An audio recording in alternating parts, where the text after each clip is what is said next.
Hey, everybody, welcome to another episode of Carry On Friends, the Caribbean American podcast.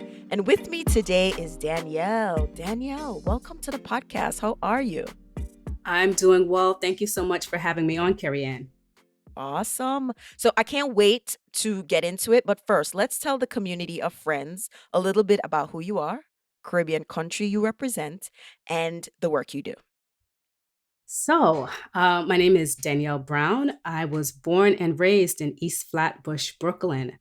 My parents are from Trinidad and Tobago, and I work in music and education. I do a little bit of everything, a little bit of a jack of all trades, so to speak. So I have my background, my training in ethnomusicology. I got my PhD at New York University, and I went on to teach at Syracuse University. Before leaving to start my business, My People Tell Stories. And really, that's a business based on the premise that people of color should always be telling and interpreting their own stories. Yeah, so that's just a little bit about me in a nutshell. My quick 30-second pitch. You know why I'm excited about this? Because I love music. I communicate in music. Like my family knows that I will sing random songs. I make up so much songs in any given day, particularly with my kids, that I don't remember them, but I just love music. So tell me a little bit about how you got into the space, and could you repeat it again, the area of specialty? Okay, so the area specialty is ethnomusicology. And it's a field that came out of really a combination of anthropology and musicology. So, really, it's the study of music in culture and the study of music as culture. And so that's a little bit about that. But like you, Carrie Ann, I have always loved music. You know, from a little girl, my brother and I, we used to make up songs. We used to pretend that we were in bands. My dad got me a little keyboard when I was 8, and, we thought we were record producers. And it's just been one of those things. Neither one of my parents are musicians, but I always say my mom used to sing to us a lot of calypsos, growing up. And so I learned a lot about, Trinidadian history and culture, and also the extended Caribbean history and culture through calypsos, right? I always say my mom has a calypso for every occasion. And so that's really how I grew up. And so music was just always a part of my life. And I just decided to make it, my profession.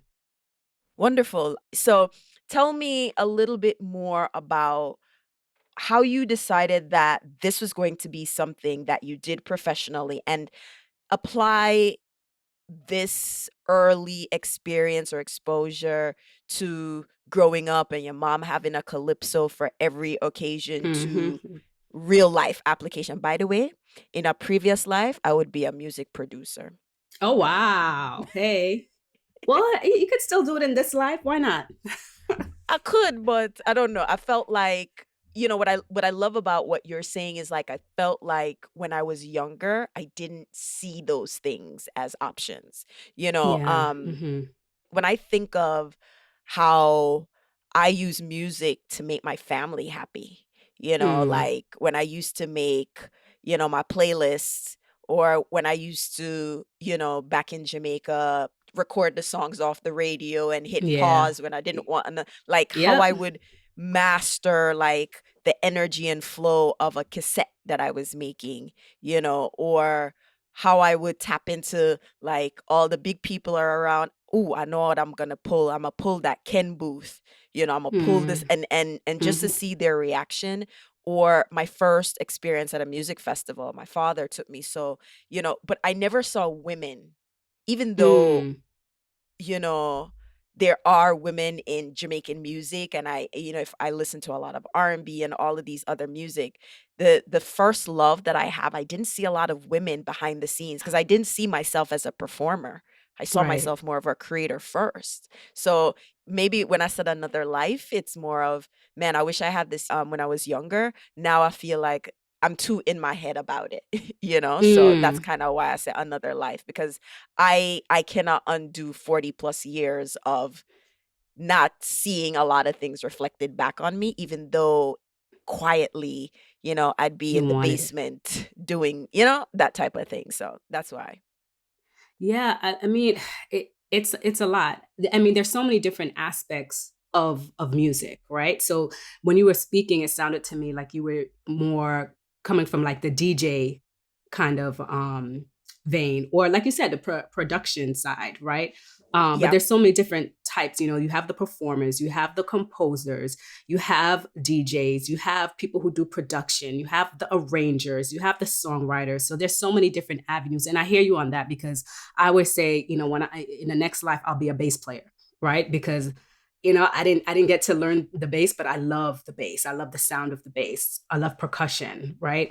Um, I ended up starting on the piano, like a lot of kids do, and you know, now I play piano and I play quattro, but you know, I consider myself primarily a vocalist.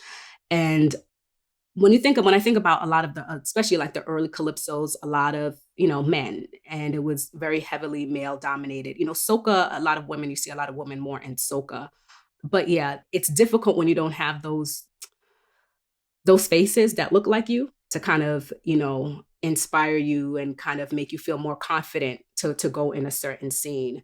And I've definitely been in a lot of spaces where I was the only woman, but I will say fortunately, you know, for me, my experience in that regard was usually positive in the sense that I was around a lot of men who encouraged me in the music. So, but yeah, definitely, it's definitely helps when you're able to see people who look like you, to kind of give you that inspiration and that little bit of a push to kind of go in that direction. And like part of the reason why there's this love of it, I had mostly uncles. My mom has no sisters, so I had mostly Mm, uncles. I lived in it. So that's why I knew that I wanted to do it. Maybe if I had felt like I could vocalize that to my uncles. And I mean, to be honest, I don't think it's them saying you can't do it. It was like I've never seen it done. There was a sound system in our basement. So when everybody else playing a boombox, me and my cousin turn on this big old sound system downstairs, and that's how we partied downstairs and we want to play music. My uncle was promoter. So they were in the music, yeah, which is why I loved it so much. But I felt like I knew because of who they were, because I grew up around all these men, so I could yeah, say it if I want to, but there was also a point of decency. um should this be a place for a girl? Maybe not from the uncles, because they'd be like, yo, she there with nobody can touch her, that type of vibe. hmm, But grandma would probably say no, she need to go church, or these types of things. So that makes it even harder in terms of not seeing the representation of other women being producers and creating yeah, content, but also, is this the place for a young girl, and yeah, is it appropriate? And based on me being Gen Xer, and being very much Caribbean kids, you don't need your parents to tell you that. They speak to you with body language and energy hmm, that you just knew that. Don't even think about it, right? That type of thing. So to their credit, they didn't say it. I just was perceiving their energy as this something, no, don't even think about doing. So that's kind of, it. But when I mean I love music, I love music. So I mean, I'm excited. But now tell me how you apply this work or this study in your business and everyday life, and how that looks for Caribbean cultures and the music of the region. So one of the things that I did, so I'll just say one of the reasons why I actually left the academic world, and not so much specifically the university that I was at, but my field kind of more broadly, was because I felt that there wasn't enough representation of people of color. And one of the things with my field that a lot of people may not realize is that it's mostly white people studying Black, Brown, Indigenous, and Asian people, right? So our voices aren't being heard, really in telling our stories, right? So our histories are being told by white people, essentially in a nutshell. And so what I wanted to do was see how I could create an avenue for us to tell our stories in our own way, right? And really just advocating for people who are marginalized in general, but I specifically look more at the African diaspora, and particularly people from the Caribbean or of Caribbean descent, and how we can tell our histories and validate the histories that are coming from our own mouths, right? And not just validating when other people say it. And so the first thing that I did when I left and I started my People Tell Stories, I always say I really didn't know exactly what I was going to do. It was kind of like, oh, well, am I going to go into performance? Am I going to, be a writer? And what I ended up doing was combining the two. And I wrote this book called East of Flatbush, North of Love, An Ethnography of Home. And one of the things in my field, the type of book that you're supposed to write is an ethnography. And it's based on what's called like participant observation. And so you'll have scholars, and they usually will go to a culture that they're not a part of, and they'll observe, but they'll also participate in that culture. And then they'll write their findings in this book that's called an ethnography. And so what I wanted to do was kind of play on that. And so I called it an ethnography of home, or an ethnographic memoir is sometimes how I describe it. And in it, I talk about my experiences growing up in a Caribbean enclave and how music was used to teach me about my history and my culture. So music is very central in the book. It has a running soundtrack. It has over 100 sounds, or I should say a playlist, probably a playlist of 100 plus songs that I use as a way to kind of guide the story and enrich the story. So I'll have calypsos, I'll have hip hop, I have R&B, I have reggae, I have all the things that I grew up with. And I use it to kind of frame the story, but also as an entry point into talking about history, different aspects of history, like colonialism and imperialism, and different topics like racism and sexism and all the isms you can think of. Right. And so that's how I kind of combined my love of music with this, this academic study of music as well. But I really wanted to bring something, to write something that was accessible and not just academic. So even in the language, when I'm writing in the language, I'm using Trinidad Creole in it, right? And infusing the story with the language, right? The language that I grew up hearing and speaking as well. So that's really kind of how I decided to kind of mesh those loves. So essentially, and I don't want to offend you, but essentially, I could write my own ethnography from my personal experiences within my culture because you just said like we all have to tell our stories, Hmm. and we all have different stories Yes. based on where we live, which Caribbean country we Yes. represent, or in some cases, some people have mother from one country, father from another country. Hmm. It also could be very specific. I come from one part of Jamaica, and somebody from another part of Jamaica Yeah. could tell their own stories. So I really like this idea. It's really gravitating. I'm like, "Ooh, I like this. I'm gonna tell a story about this." But you said something about making accessible or telling our own stories. Could you talk a little bit about that? Because I think we hear Yeah. it's a lot about telling our own stories. I even say it, but what does that actually mean? And who a tell we story, and what make them a tell we story for we, and why we Hmm. don't want to tell our own story? I want to, if I can just go back to Yes, man, what you go back. said before, and you didn't offend me, because I think that's a very important point, and that's one of the things that I actually talk about. Towards the end of the book, I say, I wrote this book, and there are many things that people who, for example, who grew up in East Flatbush or Central Brooklyn or a Caribbean enclave, or even parts of the Caribbean, can relate to. It's general, but it's also very specific. And I say that, my brother and my sister, they can write their own books, and it would have some similarities, but it would still be different, right? Just because, one, my brother's a male, he grew up, as a male, which I did not.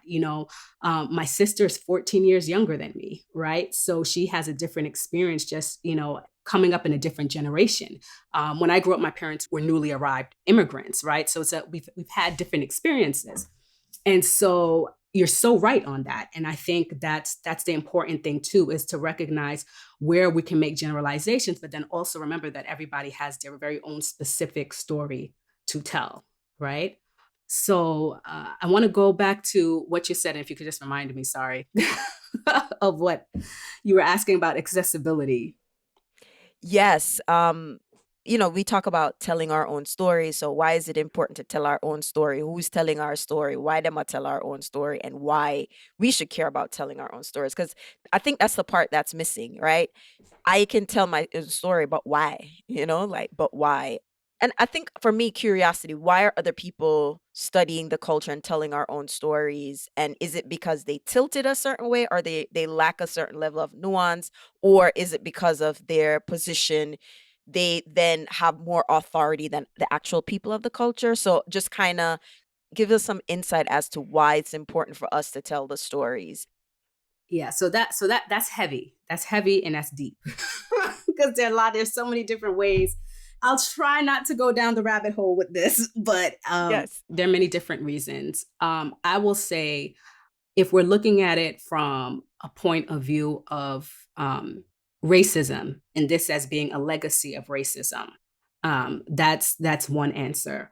So, early anthropology, in many ways, you had people going to white people. I'll be very specific. White people going to the quote unquote non-Western world and studying people from the Caribbean, from Africa, from Asia, but really studying us as though we were specimens, right?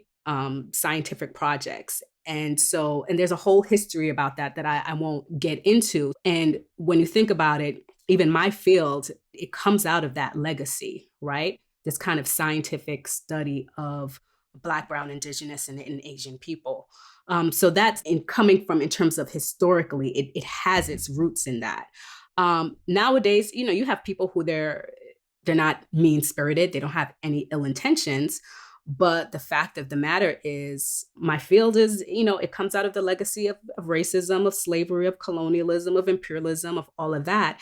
And you have people who are studying a culture, but they didn't grow up with that culture. And many times people will, get to grad school, and that's where they're first introduced to the culture that they're going to study. And when you can just assume that you can just study a culture for a year, two, three, and just have this kind of expertise about the culture over the people who are from that culture, that's a problem, right? And so, yeah, when you talk about nuance, there are all these things, and I won't get too technical about it, but even with music, right? A lot of times people think, oh, we all hear music the same way, right? You can listen to some dance hall, and then somebody else listen to it, and we're hearing it the same way. No, we're not hearing it the same way, right? We're not. Even the two of us, we're not going to hear it the same way, because you're Jamaican. I come from a Trini background. Yeah, there's some overlap. I grew up in Brooklyn, so I'm hearing soca, reggae, dancehall, but you have a certain kind of affinity to the language and just the culture in a way that I don't, right? And so Mhm. we have to understand and unpack those differences. And I think a lot of times, unfortunately, a lot of times white people don't understand that there are all those differences to unpack, right? And that just because you can study and live amongst people for I don't know how long, that doesn't necessarily mean that you understand the culture in the same way that they do, because there are these nuances that you may not be picking up on. And how do you know what you don't know, right? You Yeah. won't know it until somebody actually points it out to you. But unfortunately, a lot of times, even in my field, you'll have people who are from a culture, but they are treated as though they don't know about their culture. It almost doesn't even make sense, right? But that does happen, right? And when people get degrees, sometimes they think they're smarter than everyone else. Unfortunately, not all the time, but it does happen. So, it's important for us to tell our stories. I think part of it, especially people of African descent who come from, formerly enslaved populations, it's part of validating who we are, and I think it's important that we take pride in ourselves and not allow other people to tell us who we are or what we should take pride in.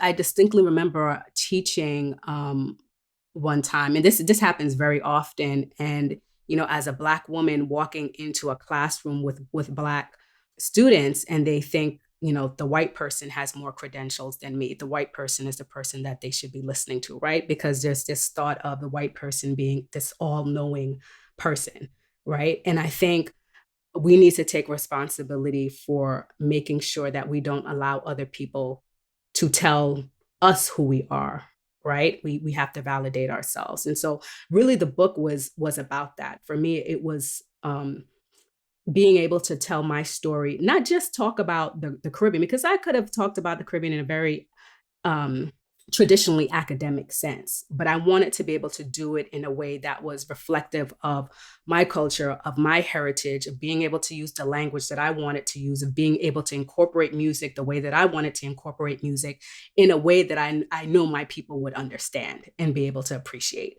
And so, yeah, I think the accessibility is important. My whole philosophy is, what's the point of knowledge if it's not shared, right? If it just stays in, academic spaces, then what's the point, right? What's the point of it? So, All right. So I'm gonna ask another question that might be hard. It might be going down a rabbit hole. So, so you want us to tell our stories, right? And in telling our stories, we come up on a problem that hmm some people say is a problem, and that is some people have their own definition of cultural appropriation. hmm And that's one thing. And I think there's a school of thought that people say, no, I don't want to do it because when I do it, now everybody going to adopt it and it's going to become mass production and then it's going to lose the the recognition of the originators of it, Um, it's not just music, it's everything. If every example of a black hair care beauty product that's been yeah. bought, the reaction to it, if like they're sold out, it's not really the selling out. It's that it's in our DNAs because I think it's genetic to have a loss when you know that something for you is now going to be available broadly because Mm, there is what's the word, subconscious trauma around things taken from us and we've lost it. yes. So that's the reaction that we're seeing. So that's why I don't get too up in arms because I see and can empathize with their reaction, but I also can empathize with the entrepreneur that needs money to grow the business. hmm So, these nuances. So when it comes to us telling the stories, what do you say to people who are like, no, I'm not doing it only for what somebody take it from me and make it bigger and then they don't remember it's we it come from? Like, how do you respond to those people who have legitimate concerns? You think of black music, you know, the black diaspora, African diaspora, and how rich our culture is and how that has influenced and started many genres of music, and how it just feels like it's out of our control. Everyone else is consuming it or using it, and no one remembers it comes from us through our struggle or through our pain.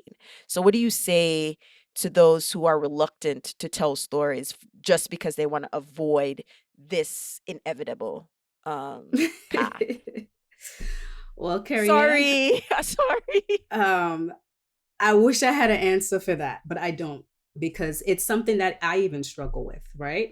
And I think you're right. There's that trauma there of having things stolen, and anytime that you're trying to progress and do something, having that taken away. I think that is, very much in our DNA at this point in time, and it's understandable again because of the trauma, and we also live in this very capitalist system.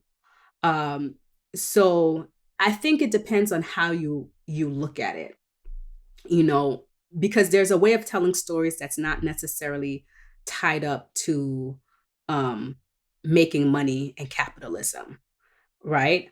Um, just thinking about, well, it's kind of hard to even say that because just everything is so tied up with capitalism. It's My it's follow-up question to that would have been, tell me, example, yeah, like yeah, not it's like a dare, but I would love to know. because the thing is, we have these stories in our homes and in our communities, right? And I think one of the points that I was trying to make with this book is that my education didn't just begin in school, right?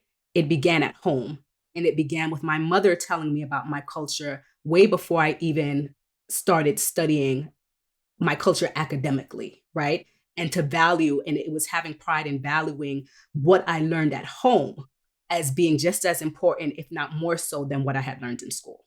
And so for me, there's that aspect of it, of telling our stories amongst ourselves, um, but also to other people, I guess, in an educational sense, right?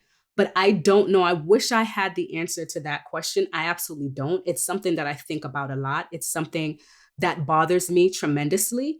The notion of we're not even able to capitalize on our own creations while other people are able to do so. I'll say Mm, in the education sphere, like one of the things that I do is I teach on diversity, equity, inclusion, specifically in music, and I have a framework that's called Canon People Pedagogies. And one of the main things of that framework is that I stress the importance of not just representation in terms of, okay, in the classroom, we're going to play music from, every culture or whatever. We're going to make sure we have music from the Caribbean. We're going to have music from, all over the world. It's not just that. One of the things that I stress the most is making sure that we have educators of color in the classroom, right? And again, I deal mostly with the African diaspora when I do my presentations, but making sure we have Black representation in our classrooms, not just that we're teaching white people to teach our music, right? Because that becomes the other thing. What happens is we're in this kind of DEI world, diversity, equity, inclusion, and everybody is jumping on the bandwagon saying, okay, we need to make sure like our classrooms are diverse in terms of our subject matter. And my thing is not just the subject matter, the teachers, right? Because for me, that's also a pathway for wealth in this country, especially if I'm thinking about New York City. Not every state or city pays teachers well. Teachers in general, especially K through 12, do not get paid well, as well as they should. Let me say that. But in a place like New York City, where they still have pensions and good health care and things of that sort, the opportunity for Black people, Caribbean people, to enter into the teaching world, that's important. So it's not just about, okay, representation and subject matter, but making sure that we are there as teachers, as educators, getting paid. So that's the way I think about it in terms of at least the education sphere, in terms of, okay, we're creating this stuff. Now, can we get paid to do our creation or paid to teach it, as opposed to somebody white now being able to study it and then they teach it, as opposed to the person who actually grew up in that culture being able to teach it. So I look at it from that standpoint. In other areas, it's a tricky thing. And just especially when you think about business, you talked about hair, and when natural came back into style, you would see a lot of now we have Black hair care products and things like that. And my thing is, okay, which one of these hair care products target audience is Black women, but it's not Black owned, right? You have a lot of people who are capitalizing on Black products, whether it's for hair care or whatever else, or you will see websites that they look like they're Black owned, but they're not. And people are trying to get their money. I just wish that we could get our money, you know, off of the things that we create or off of the things that pertain to us, especially considering that for so long we haven't been able to do that. So I'm all for making money off of our culture, us making money off of our culture first and foremost, and then everybody else can follow suit afterwards. all right. I'm coming with the tough questions because I mean, not because I'm intentionally be trying to be tough, but you're hitting what I love. And so I feel like you're the person I need to have the conversation with. So we've addressed the topic as, what happens when white folks, come and teach us. How does the ownership of music happen within Black culture? Because now it's, if a Jamaican says, well, that Cool Herc is Jamaican and he started hip hop, somebody else is going to say, oh my Lord, Jamaica, you can't let us have anything. But then at the same time, you see Afro beats coming up, and what's his name had made a comment. I can't remember who it was. Stone Boy had said, well, reggae doesn't belong to Jamaica. Everyone was like, Mm. record scratch, irks. What do you mean? Yeah. And he was like, it's from Africa. And so one of the things that I'm very clear on, you can interrogate what other races do to us, but we also have to interrogate how we treat ourselves. We also have to be okay talking about our issues within our own family, the cousins, for lack of a better word. So talk to me a little bit about when you see these beefing about, well, the Jamaicans started this, the Nigerians started this, the Ghanaians started this, or African Americans started this. Like, how do you feel about that, first of all? The African diaspora begins to argue amongst themselves about our own art form and crediting and ownership and that thing, because I'm sure you've seen it. So I just kind of wanted to get how you feel about that and any comments you have towards that. So I think a lot of it stems from one, trauma, and then two, a lack of education, right? And it's like it's almost like crabs in a barrel, and we're trying to vie for position and who can be on top of who. And I think it's really sad when that's happened. But you're so right. We are not any different from any other group of people. We have our good, we have our bad, we have our ugly. Um, I would say that when it comes to these things, we have to, as my mom says, give Jack his jacket, right? You have to um, give credit to where something was birthed, right? And then also recognize when it spreads and other people take it and maybe do something else with it, and you know um, add to the creation. But I always think it's respectful to show where something came from the roots. Now, with that being said, I think there are times when I always say I don't like dealing with origin stories in music, right? Historically, because I always think it's sometimes unnecessary, and sometimes it's just trying to prove a point that really doesn't matter. But I think in areas where you can clearly see the historical connections, give credit to where something has come from, and also give credit if somebody else from another place has latched onto it and has done something different that we can all appreciate. There's enough applause and enough accolades for everyone, right? And I think we're all responding to our collective trauma. And I think it's really this divide and conquer kind of thing, that we have to really be careful of not falling into that trap. But the Caribbean is a vast place with a lot of connections, but we're also connected to the United States as well. And I think it's fascinating for me when we look at those connections there. If you're looking at the musical connections that you have with the Caribbean, and then you're also looking at places like New Orleans or Georgia, South Carolina, there are a lot of historical connections there. And we sometimes just ignore those historical connections and act like they never existed.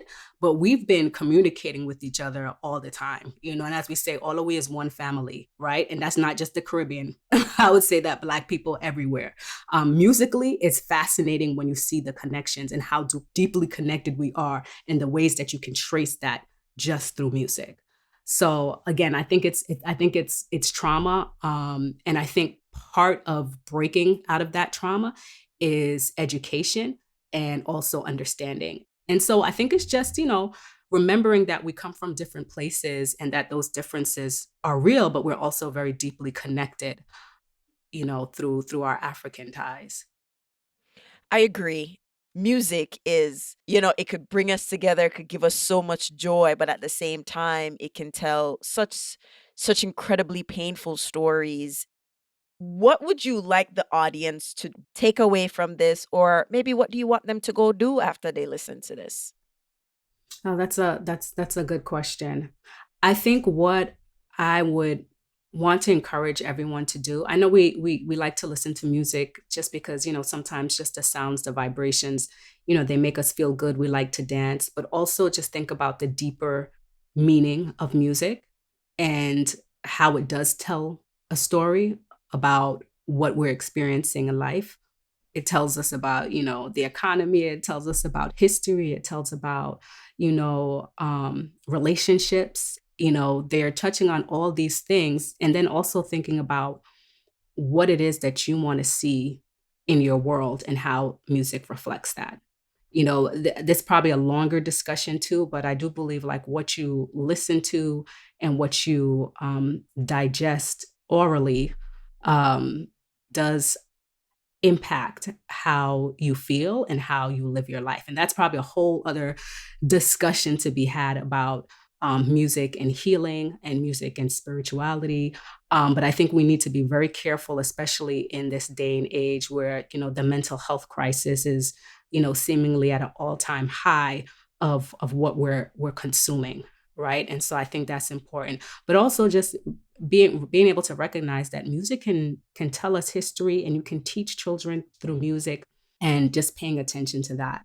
And and then also, I have my book, East of Flatbush, North of Love. Take a listen to it. I think it is a look at it. Well, a look and a listen, because the music is there. I have the music actually on YouTube and a Spotify playlist.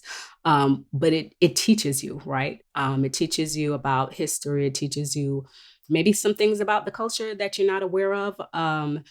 And but I think it's very relatable. And I'll say one of the biggest compliments that someone gave to me was, I was doing a book reading in Tobago some years ago, and there was an older gentleman, a senior, and he said to me that he could identify with the book.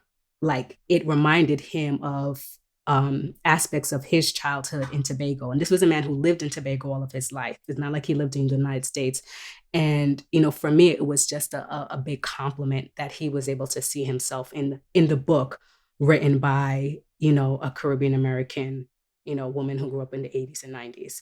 But yeah, just think a little bit more deeply about music. And again, we didn't touch on music and healing and spirituality, but you did say something a while ago about music. It can make us feel a certain way, and I just caution, it can make us feel good, but it can also make us feel bad. And I always say music is neutral. It's like what we make of it.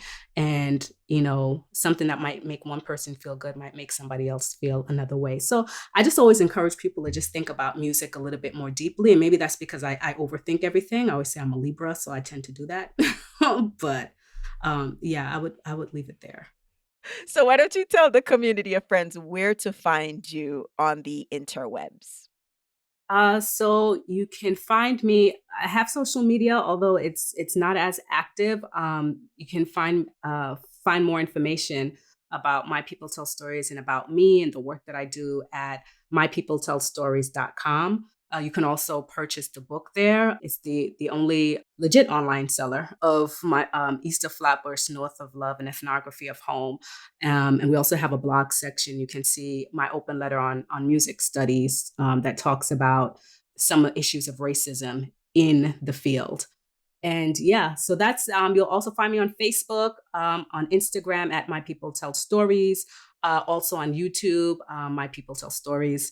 And yeah, you can find some music there on the YouTube channel, and some performances and things like that. But mypeopletellstories.com, that's the main way to get in contact, and also find out more about me and the company. Wonderful, wonderful. Thank you so much, Danielle. I really Thank you. enjoyed this conversation. I think we need to do another one um, with my other music loving friends. But we'll figure out another time to do that. But you're Sounds always good. welcome. Yes, always welcome back. And as I love to say at the end of every episode, walk good.